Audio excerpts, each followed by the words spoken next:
Sanibonani ngani kwethu. Ezibuhlungu ave ngapheli. Ningizimu Afrika kunzima. Amanzi asengenile endlini. UMnumzane Cyril Ramaphosa, umongameli wakuleli, usevede wavumela ngokusemthethweni amaNigeria ukuthi angene ephuma eSouth Africa ngaphandle kokulokhu efunwa ama-passport. Bazoze bavule lamabhizinisi abo ngokusemthethweni. Ukudla kwabo kotholakala ey'tolo ey'nkulu zase-South Africa. Sebenikwe igunya eliphelele. Uthi-ke uRamaphosa uhwebelana kahle kabi ngokwamabhizinisi neNigeria. Kanti-ke ngani zakwethu yona le nkulumo kamongameli iyadida kakhulu. Iyadida ukuthi khona lokhu kudla akhuluma ngakho ukuthi kuzongena emashalofini ezitolo ezinkulu zokudla. Yikho kanye lokhu kudla okunophoyizeni. Izingane zilokhu zishona imihla ngemihla ngenxa yokudla kwabantu bokufika. Ubugebengu obuseNigeria bakwethu bukhulu kakhulu. Ukuthi umongameli udayisa kanjani ngeNingizimu Afrika emini bebhade. Uze athi, between Nigeria and South Africa, I see a bright future. A bright future. Our government continues with its efforts to improve the ease of doing business in South Africa.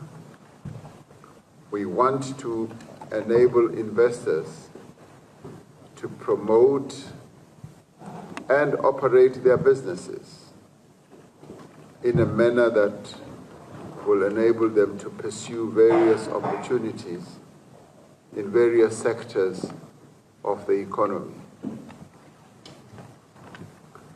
We look forward to seeing more Nigerian companies investing in South Africa.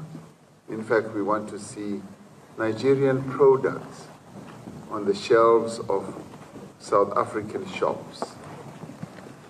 Our efforts to create a favorable environment include our simplified visa process for Nigerian business people to travel to South Africa.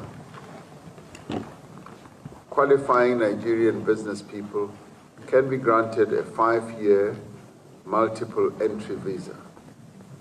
In addition, tourists from Nigeria are now able to apply for a visa without even submitting a passport. We expect that this 11th session of our Binational Commission will enable us to consolidate cooperation in a number of other areas.